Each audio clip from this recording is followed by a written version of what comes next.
Hi guys, and welcome once again to Curated Logic, where we try and up your brain game.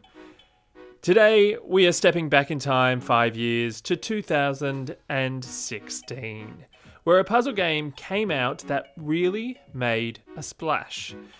It's a game that I had heard of, but had never investigated until time and time again, when looking up the best puzzle games to play, this game would be mentioned.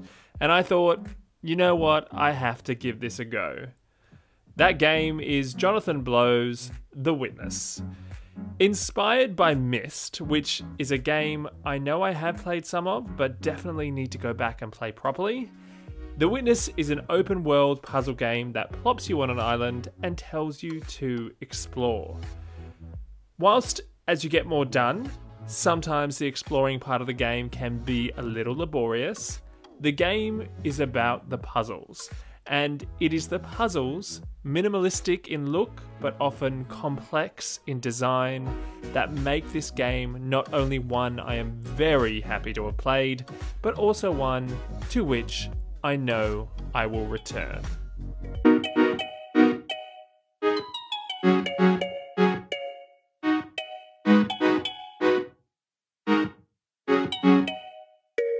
As was said in the introduction, you, as a player, find yourself alone on an island. In order to be able to fully explore the island and complete the overarching mission of the game, you must solve myriad minimalistic puzzles containing symbols that each bring with them their own rule that dictates how that current puzzle has to be solved. So, when a puzzle contains more than one type of symbol, multiple rules have to be adhered to in order to successfully finish that puzzle. However, as a player, you are not told what rule each new symbol brings. That is for you to figure out on your own. This is, for me, the genius and most satisfying part of The Witness. The game is set up in a way that, generally speaking, when a new element to a puzzle is introduced, it is done in a line of puzzles, starting with an easier version of that puzzle and working towards the more difficult.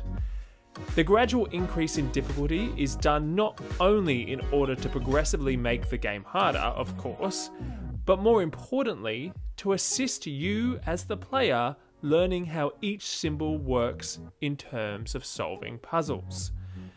Right from the outset, I loved this aspect of the game. It really spoke to the way my brain works. There were times where I solved a couple of similar puzzles in a row, but realised I had not quite figured out exactly how they worked when the solution to a harder one of the same group remained out of reach. But everything I needed to know about how to solve that harder puzzle was contained within the puzzles before it, so I just had to think laterally and work out what connected all the solutions I already had that I hadn't seen yet. This also meant that, after a while, if I came across a new symbol or combinations of symbols in a puzzle that seemingly jumped straight into too difficult territory, I was satisfied that somewhere else on the island would be easier puzzles that would help me figure out what it was I was meant to be doing on that harder puzzle.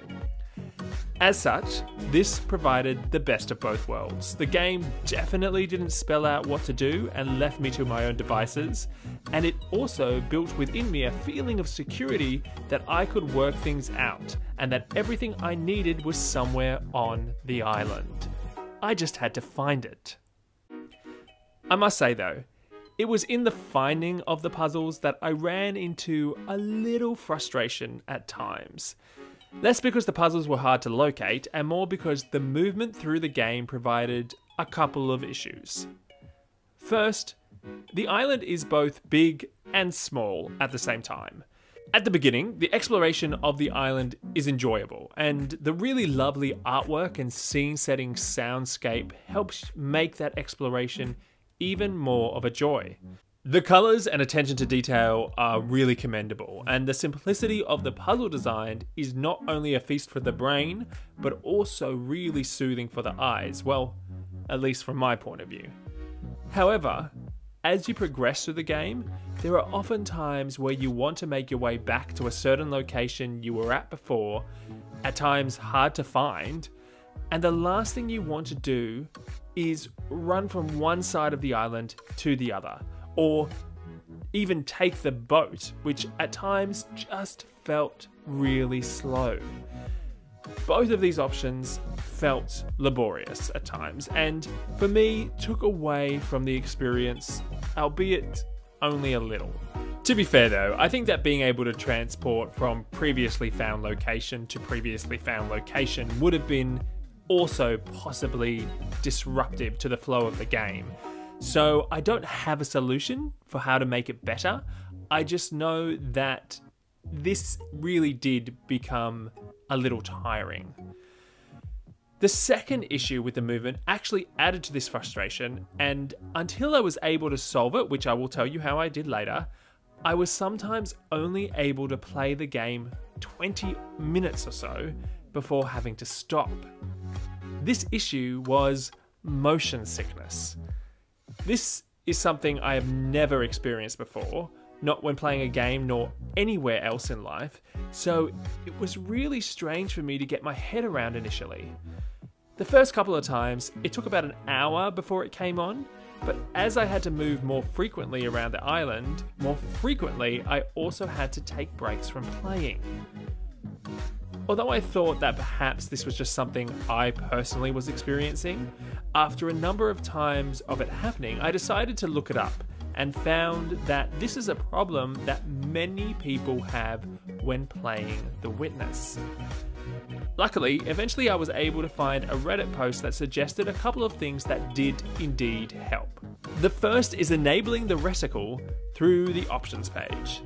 This is just a small crosshair type box that appears in the center of your screen and gives you a focal point. The second, and the one that I think helped the most, was increasing the field of view, or FOV.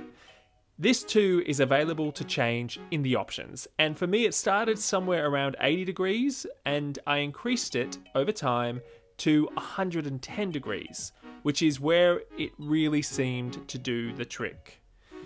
The only issue I found with changing the FOV was that one or two of the puzzles that were right on the edge of my screen became distorted. However, this didn't prove to be an issue, as I never found I needed to have a puzzle right on the edge of my screen to solve it. So, although there was a time I was worried the motion sickness would mean I would never be able to actually finish the game, or it may just take me months to do, this was in the end solvable and didn't end up being a major issue. Despite loving the feeling of being left to my own devices, one thing that I found a little off-putting about The Witness to begin with was the lack of a coherent story.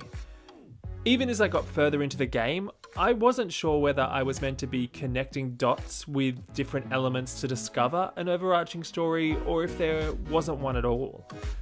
It really wasn't until I got closer to the end and had found a number of the tape recorders and videos that were to be played that I had decided that the game was more about an experience than a story, more about a contemplation on existence than a provision of any answers to your questions, game related or otherwise.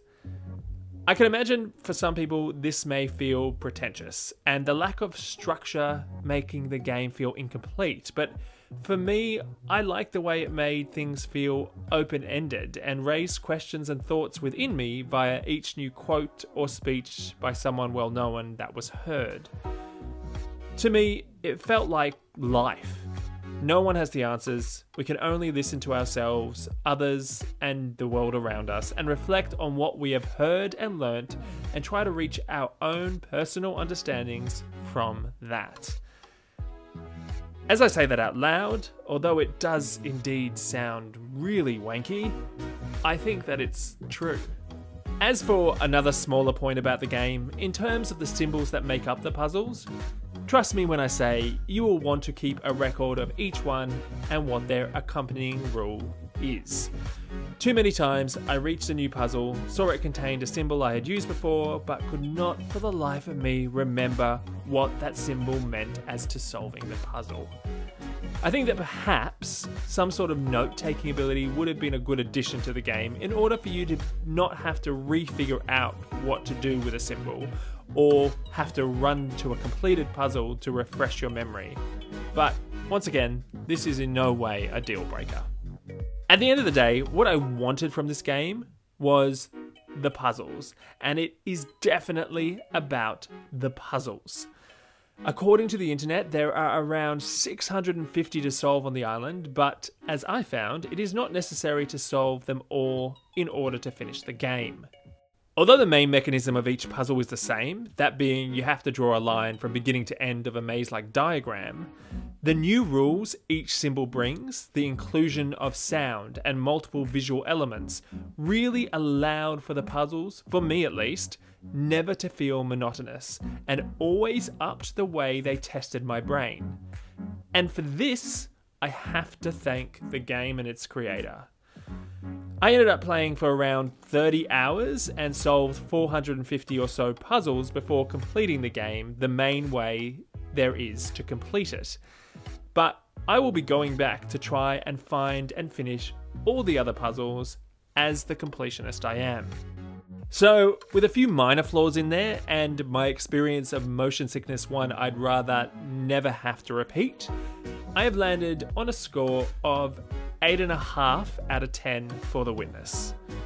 If you, like me, want a game about puzzles and are willing to invest some real time into a game, because you will need to with this one, then I suggest you for sure give this game a go.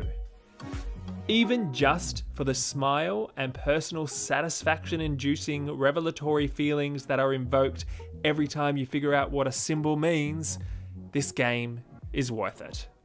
I hope you enjoyed that review of Jonathan Blow's The Witness.